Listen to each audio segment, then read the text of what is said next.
किरण निकलती है, उस किरण से ही तो हमें रोग मिटाना है।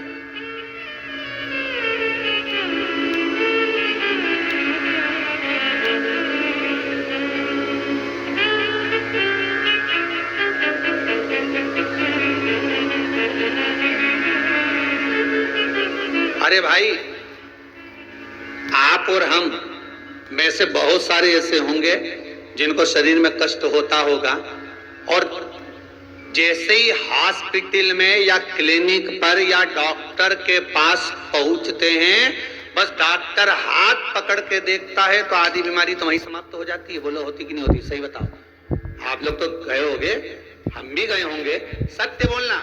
बस डॉक्टर ने हाथ पकड़ा, बीपी, हालांकि तुम्हें भी मालूम है बीपी कहीं नहीं है, फालतू की बात। और 25 बार तो शुगर चेक करा लेना, शुगर ना ऊंची जाए ना नीची जाए, क्योंकि तू भी शुगर से बढ़कर है। तो अपन भी तो हृदय से मीठा बोलते हैं, तो अपन कम, तो वो सब जांच करा ली, कहीं नहीं निकला। तो कई माताएं आके बोलती है, गुरुजी हमने खूब जांच कराई थे महाराज, कहीं नहीं निकला, पर समझ में नहीं आया, उसके बाद भी पांव दुखे। अर्थात डॉक्टर के पास जाते हैं तो आधी बीमारी तो यही समाप्त हो जाती है, डॉक्टर के पास पहुंचते से बीमारी समाप्त हो जाती है। तो आखिर कारण क्या है कि शंकर का शिवलिंग का दर्शन करें और फिर बेलपत्र को खाएं। अर्थात शिव के शिवलिंग स्वरूप में से जो किरण निकलती है, उसका स्वरूप, उसका आनंद हमारे रोग को वैसे ही हरण कर देता है, हमारे रोग को वैसे ही समाप्त कर देता है।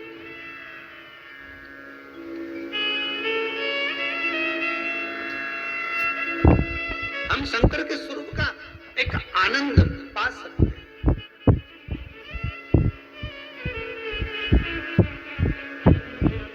चलो जाने दो, एक और सरल भाषा से समझो। किसी मंदिर में, ये कभी तुमने किसी पुराण में लिखा कि राम जी के मंदिर में जाके एक लोटा पानी चढ़ाओ, कन्हैया जी के मंदिर में चढ़ाओ, माता जी के मंदिर में, भैरव जी के मंदिर में, हनुमान जी के मंदिर में, 33 कोटि देवता का कहीं नहीं लिखा कि एक लोटा पानी चढ़ाओ। पर पुराण में लिखा शंकर के मंदिर में जाओ तो एक लोटा पानी चढ़ाओ, शिवलिंग पर जल चढ़ाओ, गंगा जल चढ़ाओ, जल चढ़ाओ, पर चढ़ाओ जरूर। क्यों लिखा? कारण क्या था?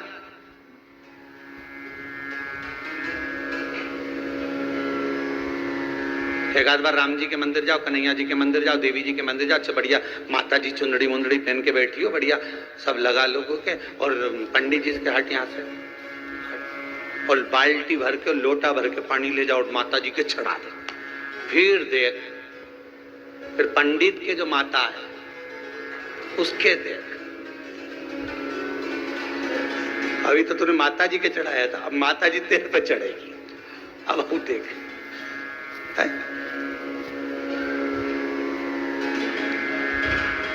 कहीं लिखा है ऐसा है? पर नहीं, शिव के लिए लिखा है कि जल चढ़ाओ शंकर के शिवलिंग पर। क्यों?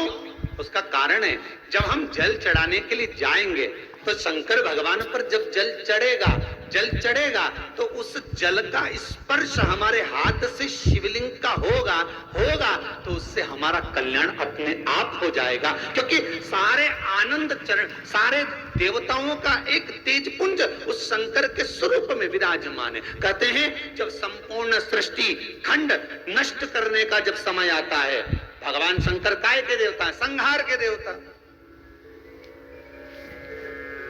जब भगवान शिव संहार के देवता हैं, जब संपूर्ण सृष्टि खंड समाप्त होने का समय आता है, पूरी पृथ्वी जब जल में मग्न होने वाली रहती है, तब 33 कोटि देवता आते हैं और भगवान शिव जी से निवेदन करते हैं, सब कुछ आकाश पताल तलातल रसातल सब नष्ट होने वाला है, क्या करा जाए? शंकर भगवान कहते हैं आप सब मेरे पास में आ जाओ और मुझ में समा जाओ। 33 कोटि देवता शंकर के अंग अंग में समा जाते हैं। हम कहते 3.5 करोड़ रोम छिद्र ये मनुष्य के शरीर में है। शास्त्र कहता है 33 कोटि देवता भगवान शंकर के शरीर में है।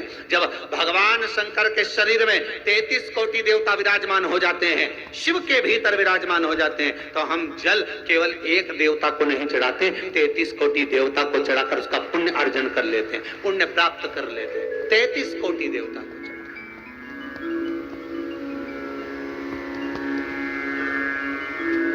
जैसे नीम के वृक्ष में 64 योगनियां होती हैं, देवियां होती हैं, इसलिए आज भी हमारे विधान है, आज भी विधान है कि किसी को बहुत तेज बुखार आ रहा है, बहुत तेज बुखार, महाराज 1 लोटा पानी लो, उसमें नीम की, कड़वी नीम की डाल दो, और डालने के बाद बच्चे पे से जिस पे बुखार आ रहा है उसको 7 बार उतारो और ले जाकर नीम के पेड़ में डाल दो, और उस नीम की जो झाड़ है जो पानी के अंदर पड़ी थी उसका जल उस बुखार वाले व्यक्ति पे छींट दीजिए। 15 से 20 मिनट में बुखार नीचे, समाप्त। देवियां अपना भाग ग्रहण कर ले, देवियां भाग को प्राप्त। वो तो अब इन सारे वृक्षों की जो महत्वता है, चाहे नीम हो, बेलपत्र हो, शमी पत्र हो, महाराज रुद्राक्ष हो, इनकी जो महत्वताएं हैं, लोगों ने अपनी महत्वता दिखाने के चक्कर में इन सबको छुपा दिया। वो तो ये शिव महापुराण को वेद व्यास जी ने लिखा, इसमें सारा वर्णन कर दिया कि कौन से वृक्ष से हम क्या क्या फल प्राप्त कर सकते हैं। एक स्कंद पुराण, शिव पुराण, लिंग पुराण और नर्मदा पुराण, ये पुराण शंकर से ऐसी जुड़ गई जिससे हम प्राप्त कर सकते हैं, जिससे